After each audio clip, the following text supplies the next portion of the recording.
Hi, I'm Bill Arnold. Thank you for listening to this podcast of Real Recovery. There are many more podcasts available at myfaithradio.com. Your support makes this possible. Thank you.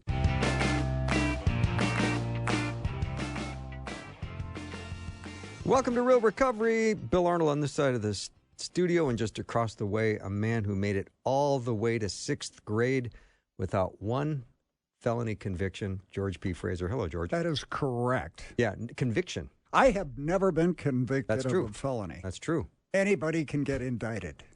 It's good to be here now. We got one of our favorite guests. Favorite people, period. Favorite people. Yeah, we're going to bring him on, time permitting. We never know exactly how things are going to go. Things could go really well, and our guest never comes on.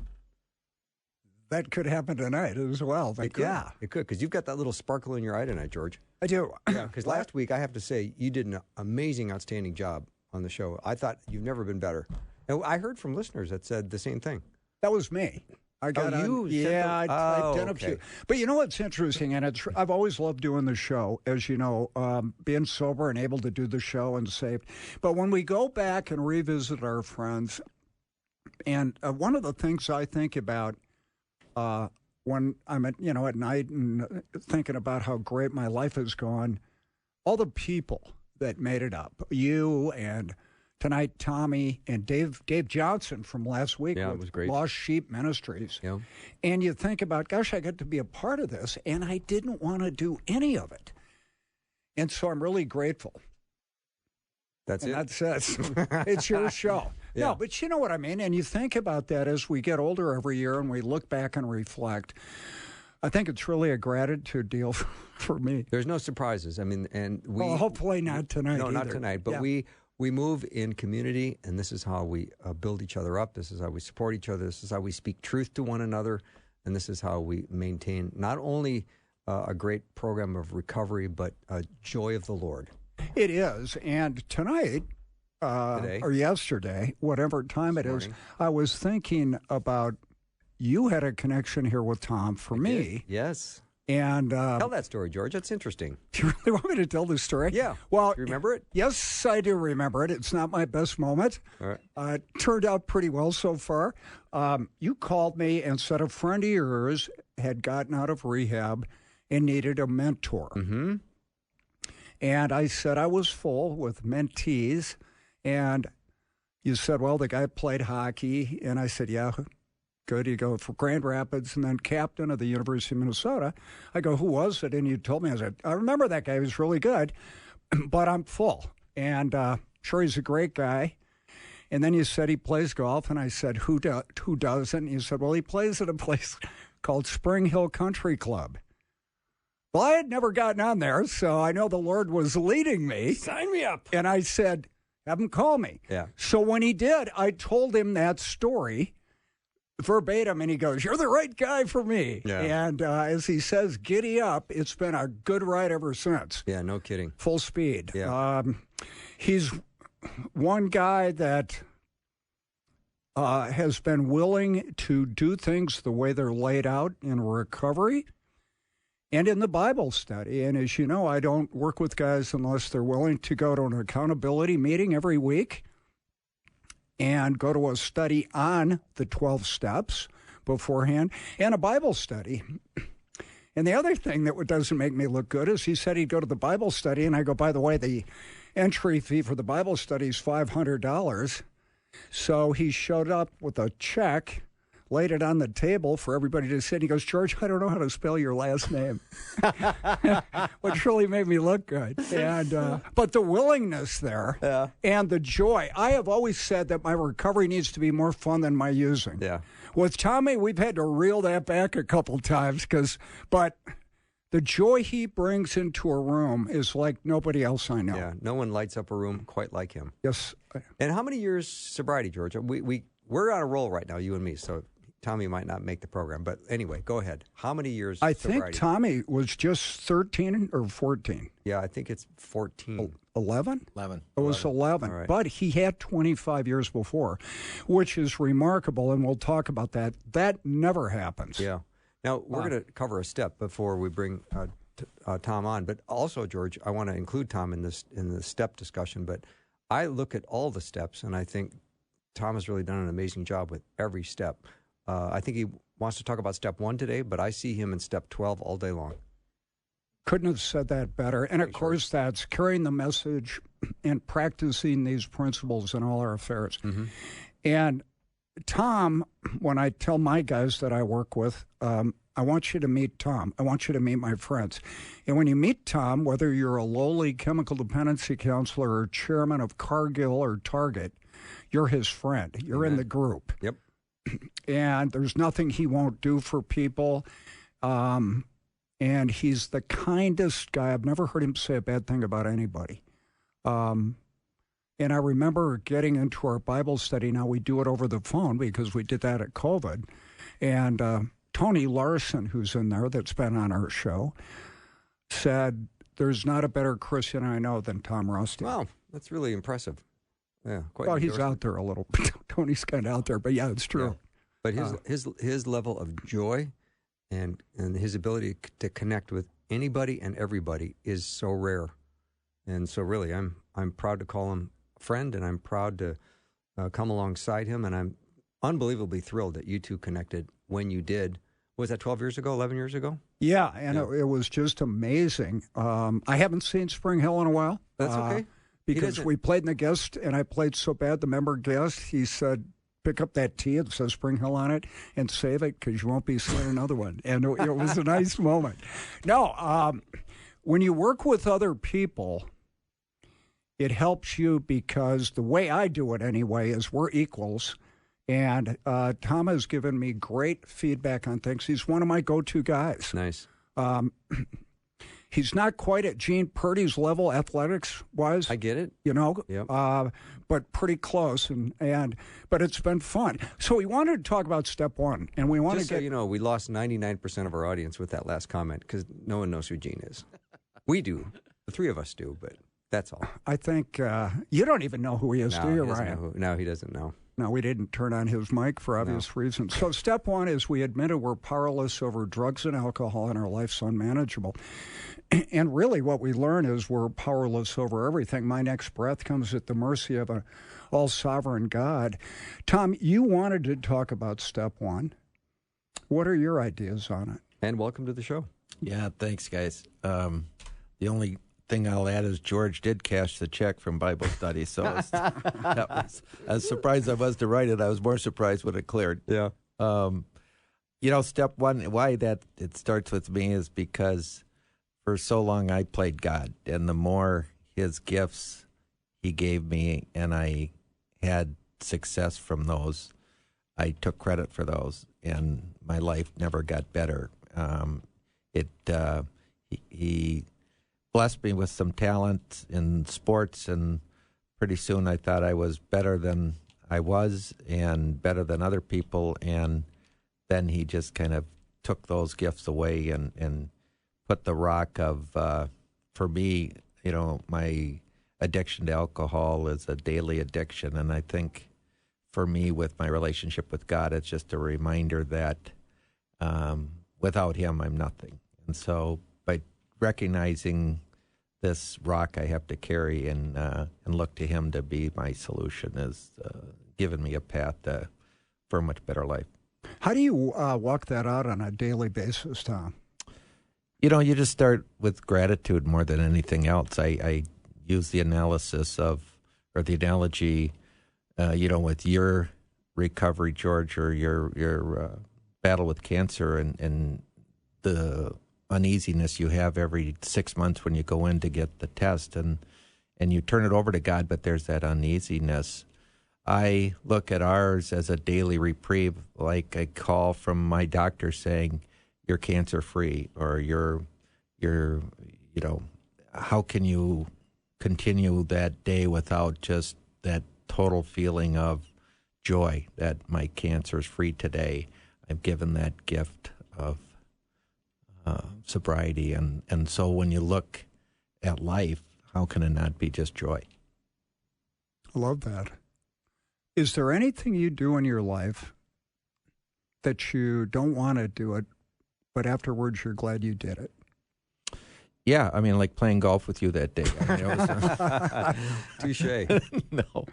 No. I think most things in life. It's so funny. We talk about this in our AA groups and our Bible study. George and I share a lot, and it seems so weird that the things I want to do the least, I get the most joy out of. It's so counterintuitive.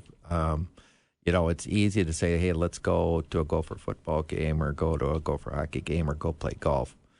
But it isn't like, hey, let's go to the food shelf or let's go help someone else. And it's always, when it's not in it for me, there's that pause. Yet when I get done, the joy I have is so much more different than walking out of a game with a win or loss. The fact that you could impact other people in the simplest way is just so much more rewarding. Yet I'm reminded every day I have to fight my self-indulgence.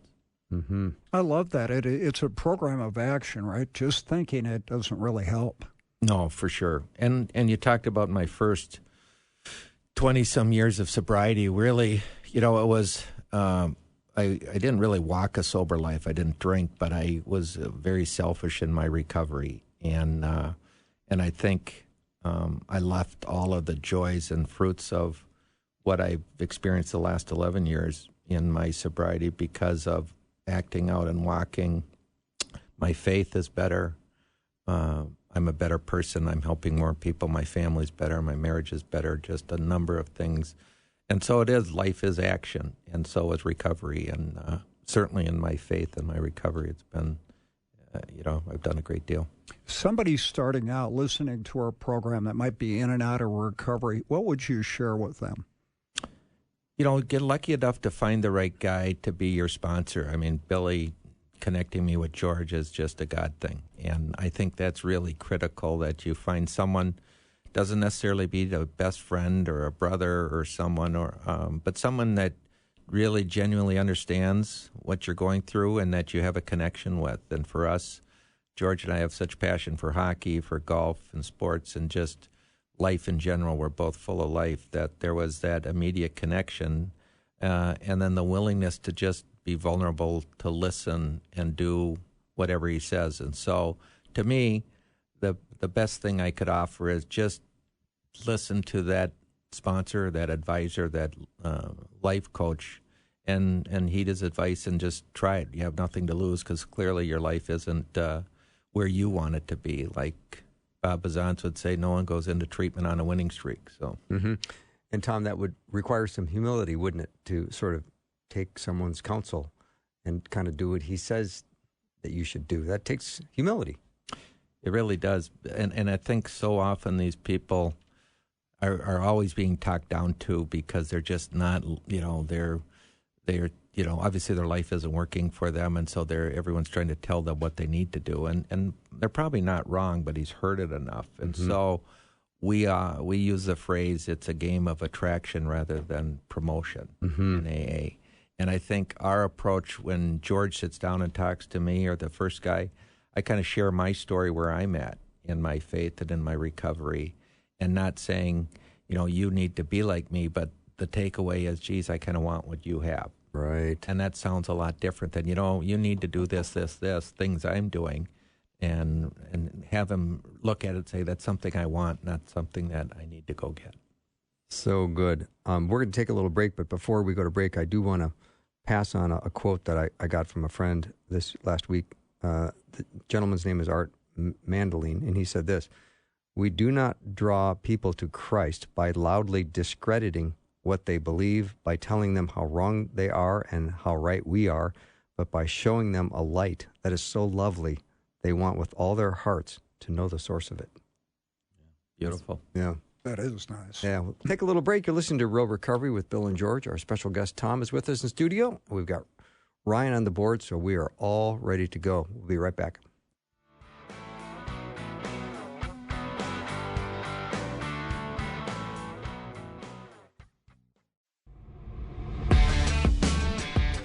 Welcome back to Real Recovery. Bill and George. Our special guest, Tom, is with us in studio. George, off to a great start, as always, with a guest like Tom. Can't miss with Tom. Can't miss. Tommy, where did you grow up, and what was your family life like, and how many people were in your family? Yeah, it was quite a group. We Grand Rapids, Minnesota, so up north, about 3 hours. 11 of us, so a Wow. large Catholic family. And I was 9 of 11, so we started with 3 girls and ended up with 4 boys, and thank God that was the order. We might, some would still be in prison, so the younger group. So, but a very strong Catholic family. My mom and dad, the first thing they did on their first date was go to church. So their faith was very, very a foundation of our for them. family. Great date. Yeah, it really, That'd be a good-looking girl, huh? Yeah. yeah, big part of the church. So. Oh, that's a great start, Tom. So what was your childhood like? What were you interested in? And did you go to church? And Yeah, for sure. That wasn't an option. So, being a good Catholic, you knew the rules, and my mom was pretty militant about following them. So you went to church every Sunday for sure, and during Christmas and Easter week, you went most of the week. And as growing up, went to a private Catholic school, St. Joe's, and ironically, my 6th grade year, I went to church every day. I don't know, I had this sister, Jolene, that just kind of influenced my life. She was a little bit more, I just cultivated a relationship, but she drew me in. And so I had a really pretty strong walk that year. My childhood as a whole was more of my older brother. The next in line, my brother Bill was, pretty, he's kind of the one handpicked to go into the priesthood. And so he wasn't, kind of mom's favorite, but if I wasn't going to out-achieve him, so my way of getting noticed was to act out and do the opposite. And so very 2 different paths in my growing up. so were you kind of the class clown? I acted out a little bit. I was more isolated. Like I said, us 4 boys, none of us are great at reading. And I think it's just because as parents, we didn't get a lot of lap time with my mom and dad sitting on their lap reading when you had 11 kids. And they have, 8 or 9 older. They're out somewhere else. And so you really had to deal with just, follow the rules. And if you didn't color outside the lines, you're fine. And if you did, you got punished. And so it was more isolation. We were in a big group, but in a lot of ways I felt isolated.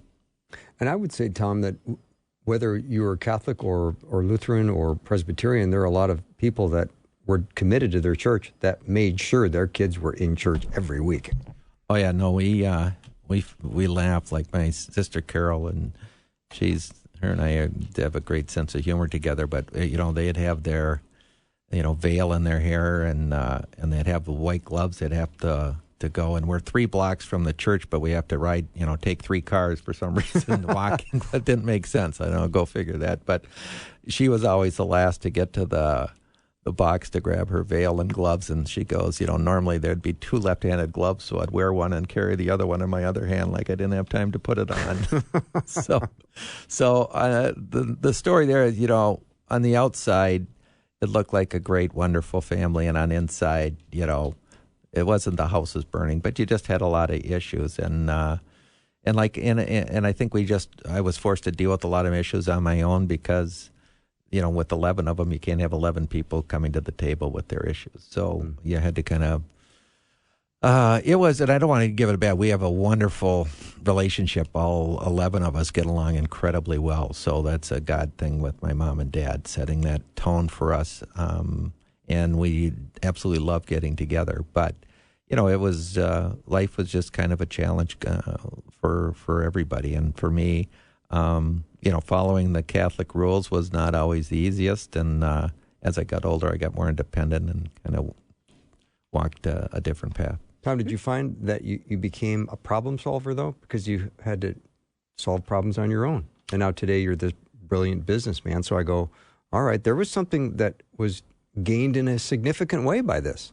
Yeah, it's interesting you say that because out of my 11 siblings or 10 siblings, 7 of us either own our own business or married someone who has. And so I think, and my dad owned 2 companies. And so I think there was an entrepreneurial piece, but I never thought of it in that way. I think you're absolutely right that there was that level of independency and then problem solving. That would kind of prepare you for that. Yeah, it's interesting. I think it's really remarkable, all the brothers and sisters that I've met, how successful as people they are. One right after the other. Just stunning.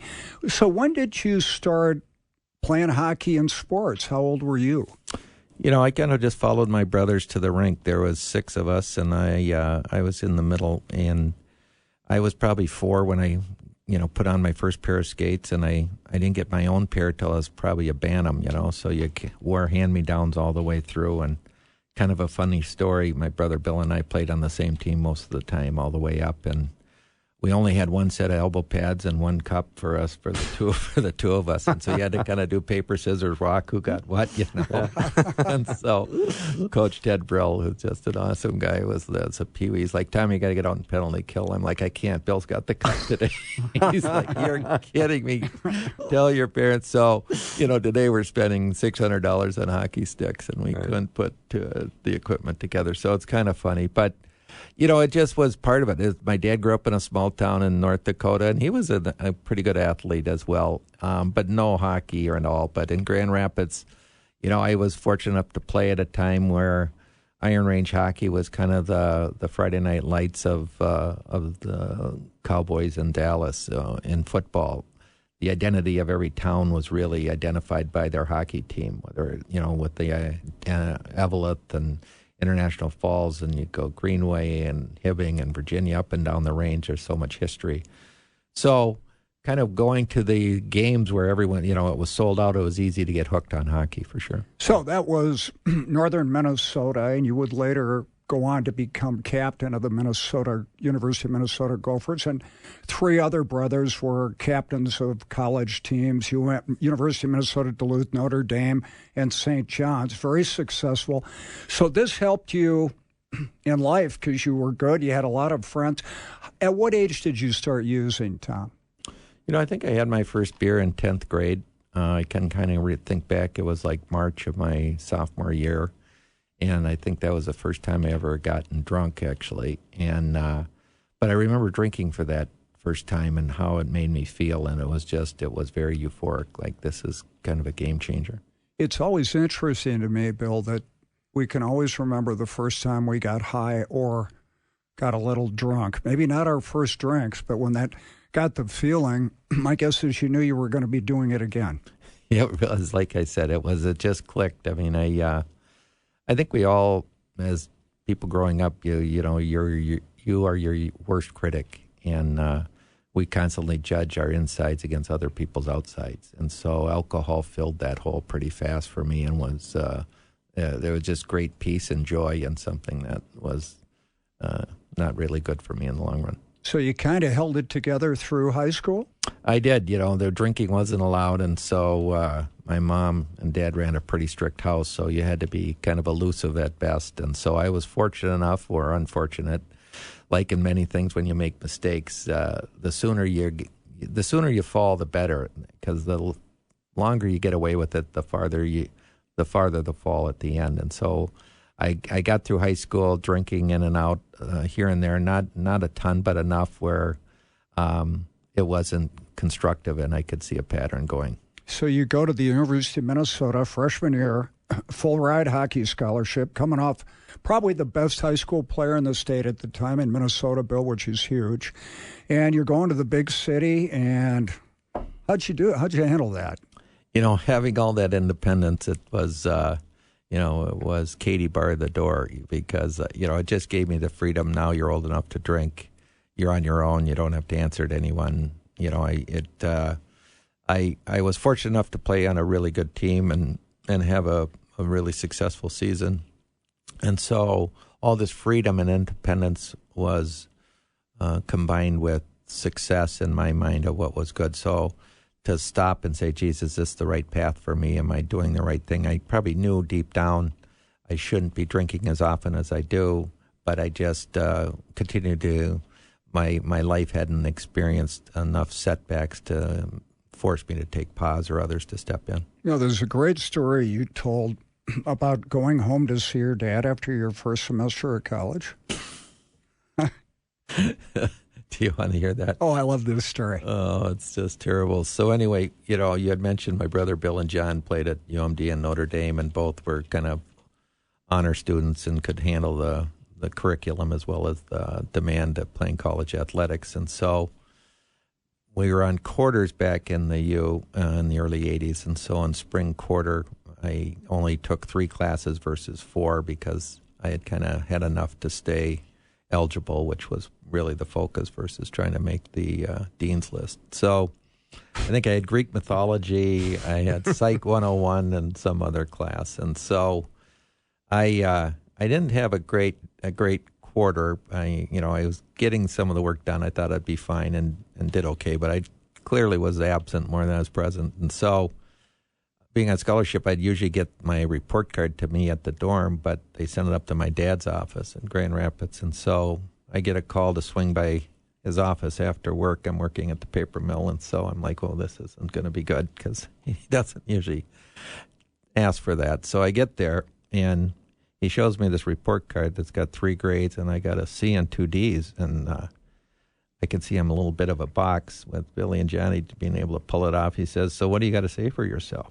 And so I'm thinking, you know what I'm thinking, Dad? I'm spending way too much time on that one class. I said, this is nuts. I got to spread myself out.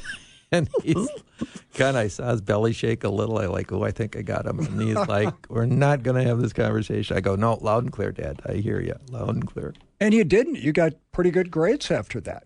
Well, fairly good. I stayed eligible. I did all right. I love that story. Did you cut back on your drinking, though, or did it? No, it does continue to get more. Were you going to church while you were? Okay, so we've left that aside, and our drinking's increased. Looking back on it, at what point do you think you became like a functional alcoholic? I think it was right my freshman year in college. I mean, it was drinking 30 days straight, not...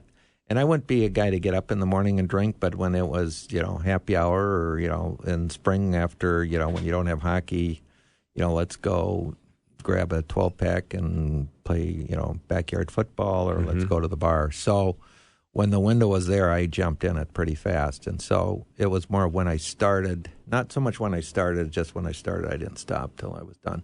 So this quickly ran its course. Yeah, big time.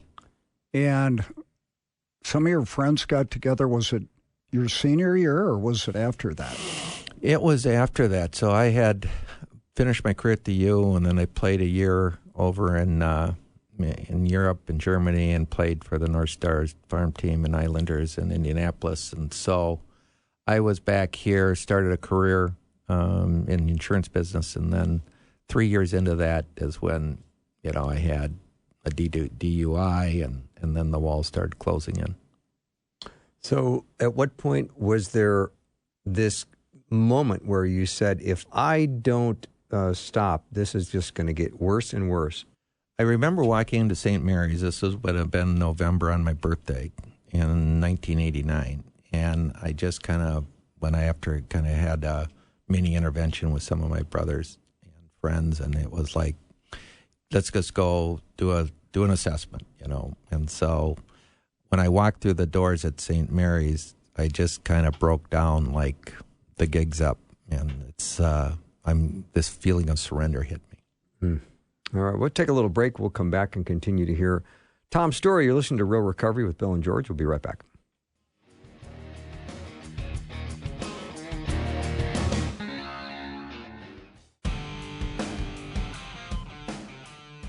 It is time for more Real Recovery.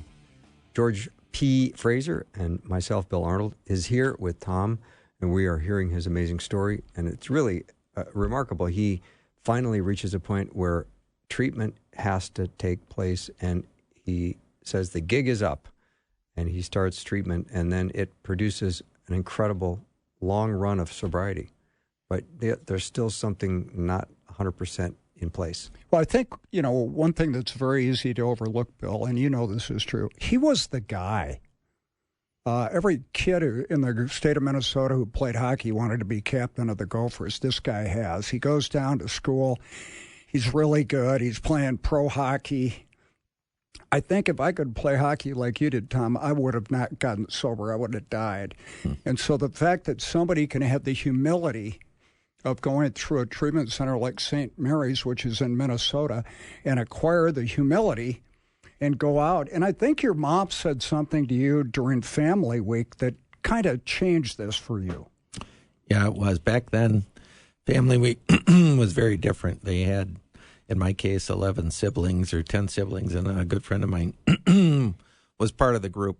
They put you in the center of the room, and you're surrounded, and each of them kind of take a piece of flesh, and so that whole, being beaten down, and then sitting at lunch that day, it was a cafeteria lunch, and so my dad got up to get something, and my mom looks at me and says, "You better not do this to your dad again." And it was just like that Catholic guilt again of, I'm like, I got my hands full, but, I get it. And so I think in a lot of ways that week and that comment probably kept me sober a long time. What were you doing to stay sober? I'm just not drinking. That's pretty obvious, isn't it? Yeah, let's just quit. Which didn't. It solved some things. I wouldn't get a DUI, but at the same time, I had DUIs in life. Is a good way to put it. Were you going to church? No. Well, I guess a little bit. Yeah. So that's really interesting. It's very remarkable. Some people just quit using, Bill, which I could never get my hands around. And it's amazing that knowing you, that you could do that. That had to be a God thing, whether you give him credit or not. Tom, you must have felt a little invincible with the gifts you had, the talent you had, the athletic ability, the entrepreneurial spirit. That's an invincible quality that now you have to humble yourself to say, no more lifestyle, because that was a lifestyle change. Yeah, big time. I mean, and George and I were visiting earlier, and it was one of the greatest gifts of not being a successful professional hockey player, because I think had God allowed that, or I had that success, I would have felt even more immune and listened less. Right. And my life would be very different today. So I always share that my greatest sense of accomplishments were also followed by my greatest setbacks in life and hardship. And I think that was God's way of leaning in and just saying, I've given you a lot, but I can take them away today. Mm-hmm. All right, 25 years of sobriety. I can't imagine there's going to be a relapse in this story. But I think there is. We might as well end the show right here. That's what I mean. 25 years, that's amazing. But it's going good. It's going great. I'm sure the job was good. Yeah, things were working. What happened? Yeah, a lot of things were going well. I went to church a little bit, certainly more than when I was drinking. I got married and with children wanted to set kind of a path for them. So there was that part of my life. But there was a incredible amount of selfishness in my recovery, and which is very different than my path today. I took this position that if I'm giving this up, this drinking that I'm really should be able to do and I can't now do, I'm going to entitle myself to everything else. And so that's a very slippery slope that eventually just, again, took me down. So you really switched addictions, do you think? Yeah, 100%. Yeah, it was just and easy to do. I mean, golf became a big part of my life, and just work, just everything I did was what's in it for me, and not going into AA rooms and working with other people, not having my faith where it should be, and I was really set up for a fall. And so things are going really well. Your career took off. Family's good. So how did you go out of your way to mess it all up? Because that's what we do. We don't have God in there, right? Yeah. I got this. I'll let you know if I need you. Yeah, and I think for me, I had both of my knees replaced in 2009. And I was on oxycodone, which not going to AA, didn't realize this could be a slippery slope. And because it was prescribed by my doctor, I thought it was no different than Tylenol or Advil. And I was advised after a few years of a friend of mine just saying, hey, you got to be careful with that. I've had a friend who worked for me overdose, which I was completely oblivious to, and this would have been 2010. So in 2011, I remember the time and the day we took a business trip to Dubai, and I just said, I'm going to drink on this trip. And I picked up my first beer and kind of, it's one of those things where even though it seemed immediate, I could see where my steps were leading me to that point. And for the next 2 years, I just drank on and off, more and more, never drunk, never, maybe 1, 2, 3, maybe once a week, then twice a week, then once a month, but it kept escalating to the point where my wife was like, this, you're drinking now. What are you doing? And you're hiding it. And so she put together an intervention that brought me to treatment. Those are always fun, aren't they? Yeah, another party. Yeah, that is. Yeah, that was hard because this time, my children were there, and that was a big one. So that if I always say, if I didn't have the strength to go for me, I could go for them, and so they're a big part of that. So you're kind of a business partner there? Oh yeah. Oh, yeah, that one's not good. Big guy. Oh, no, he wasn't at the intervention, but no, but he is aware of it.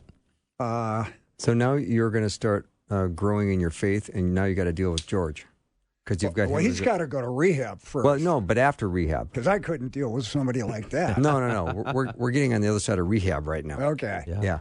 And you're starting to walk out sobriety once again, but there's still something missing or something that you want more of, and this is when you meet George, and he becomes your mentor. He did. That was the day the game changed. That was the first AA meeting I remember walking into. I think I did a couple coming out of St. Mary's in '89, but the first time certainly in 20-some years. And George actually got a medallion that day from our good friend Ed, and I had to find him at the depot at an 8 o'clock Saturday morning meeting, and that's the first time I had gone to an AA meeting and really had the chance to meet with George and Ed. But George and I, we just clicked. It was, it's for anybody that hasn't gone into an AA room as an alcoholic or an addict, that door's pretty heavy to pull open. Mm-hmm. And by the time I got in there and I spent 5-10 minutes with George and I heard the, things Ed shared with George getting his medallion that day, I just kind of looked at him like, that is something I want for me. I remember going out to eat with you, and I remember not ever laughing that hard in my life. And the joy and just that it was so at ease. And what I remember a week later is we went out, and, I'd talked with Bill. Bill knew you really well, gave you highest recommendations. And I asked you about your business, and you told me, and I thought, okay, this guy has another gear. Billy, you know that. I mean, great athlete, funny, but super smart, too. And whatever you asked me, you did. And your concern for other people, I think you became friends with Ed right there. It just started growing, and we look back, Bill, and I'm so grateful for God in that it seemed effortless. I mean, it's been funny. Yeah. A lot of really funny things. And when we come back from the break, we're going to talk about a couple things that weren't funny, where nobody but God could have walked into it and turned it around. And it was painful to watch, and I had a front row seat. I like it. Let's find out after the break exactly what you're talking about, George, because I have no idea. But we'll find out. You're listening to Real Recovery with Bill and George. We'll be right back.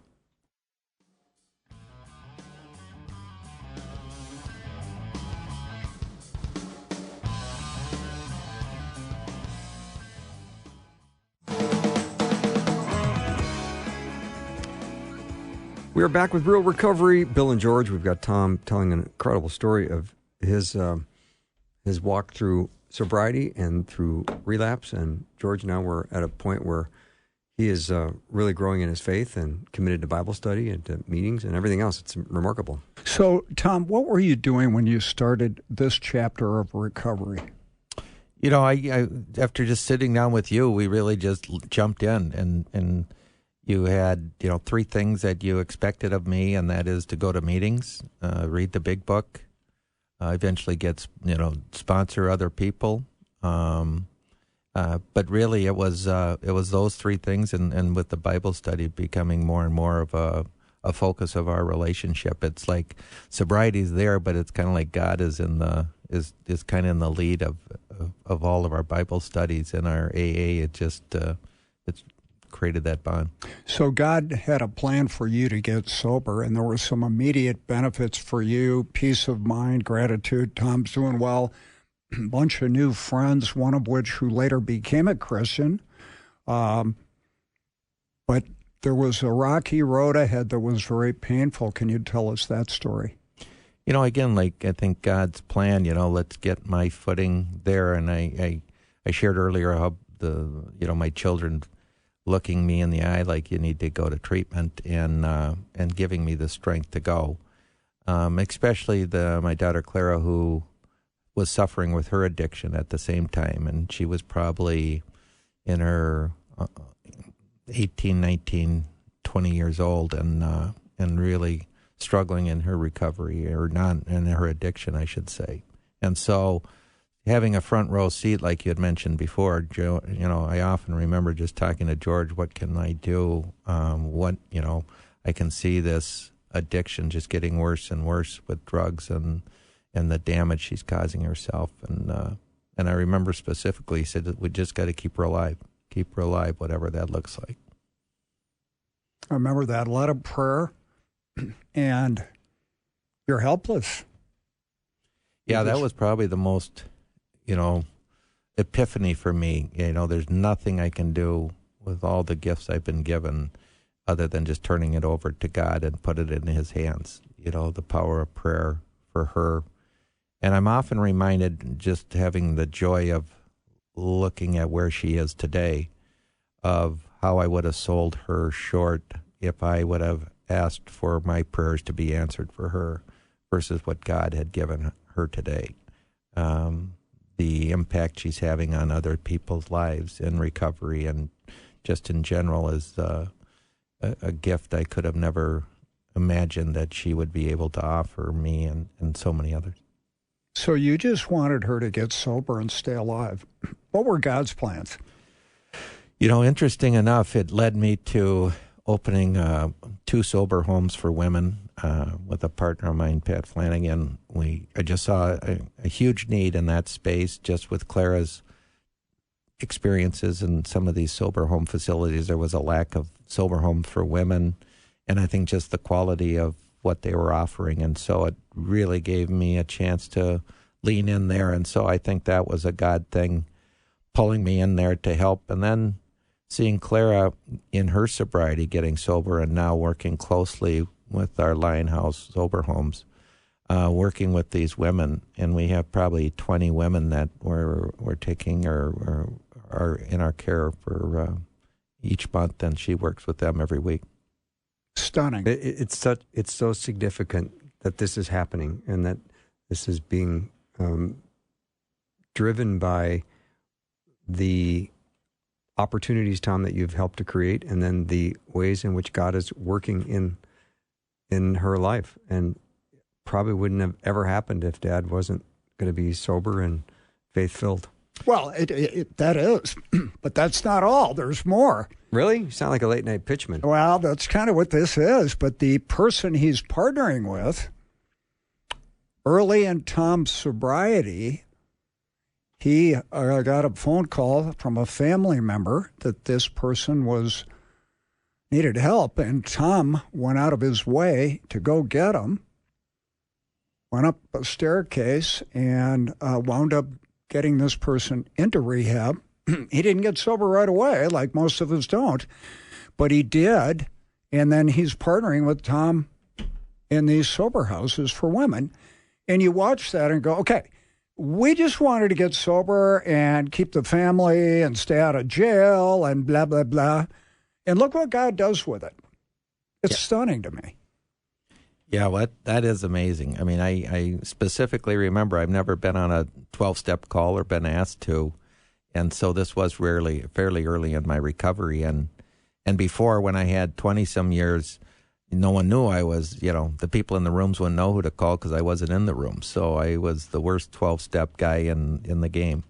So when I got the call, I was playing in a golf tournament at Bear Path, and we had a Saturday night dinner that night with my wife, and I'm like, okay, I got to shift gears. We're going to go do this. Pat's wife called me, so I immediately called George. It's like, George, what do we do? He drops everything. I'll meet you over there. He wasn't doing anything, so there's nothing to drop. That's true. I was dying at the time. Oh, that's right. Yeah. I forgot about that. So I was doing that. The dying part. Watching TV and dying. yeah. So, yeah, give me some credit. Yeah. So the funny thing is, George talked about we're walking up the steps, and Patrick had been up in his bedroom all day drinking, and everyone was out of the house, and his wife was concerned. She didn't know what's going on. And so as we're walking up the steps, George looks at me, and he goes, does he own a gun? And I'm kind of laughing, but he's done on a number of these things, which is very real.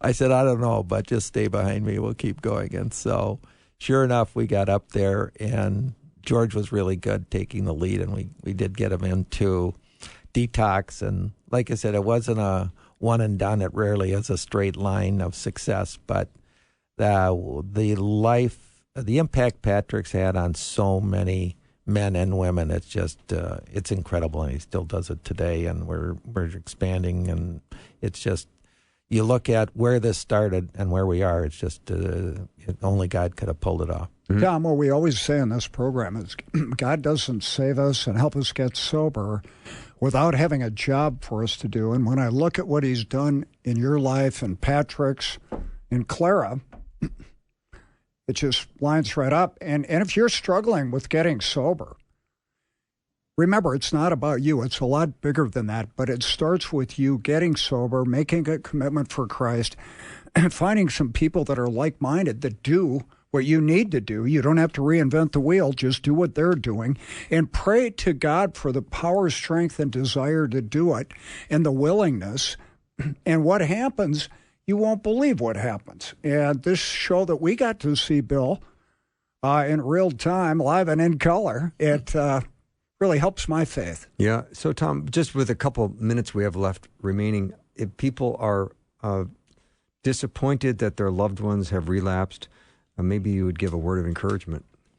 Yeah, I think like everyone, my wife wasn't, where do you turn for help? Because most people aren't equipped to deal with an alcoholic or an addict at some level. And so there are people out there, believe me, you can't meet someone today that hasn't have an alcoholic or addicted brother, father, uncle, grandfather. And so everyone's been affected by it, and there's a lot of resources available. And so I would just say, hey, raise your hand. You're not alone in the battle more than anything else. There's a lot of people that want to help and can understand where you're at and what you're doing, and to try to take it on alone and think no one else knows what's going on. That was the whole Catholic shame thing. I didn't want people to know. And when I walked into St. Mary's that day in 1989, I just kind of collapsed like, geez, the gig's up. Now I have to own it because everyone's going to know Tom Rothstein's in treatment. Yeah. There again, there's another dose of real humility, and that's oftentimes a big step that we need to take. I think we can look at God did for us what we didn't want to do. And I know you pray a lot. And do you have a favorite scripture that you like? Because we've talked about John 10:10, where it says the thief comes to kill, murder, and destroy, and the Son of Man came to give us life and give it to us abundantly. I don't know anybody who lives a more abundant life than Tom. Yeah, I'm not going to put him on the spot because we're out of time. So we'll just say, Tom, thank you so much for doing the show. It's really great having you on. You were on 10 years ago, and now you've come back with a remarkable story. And in another 15, we'll have you back. Yeah, God has done amazing things in your life. So thank you for spending time with us tonight. That's all the show we have, another award-winning show of Real Recovery. Thank you so much for spending time with us. Have a great week, and we'll see you next time.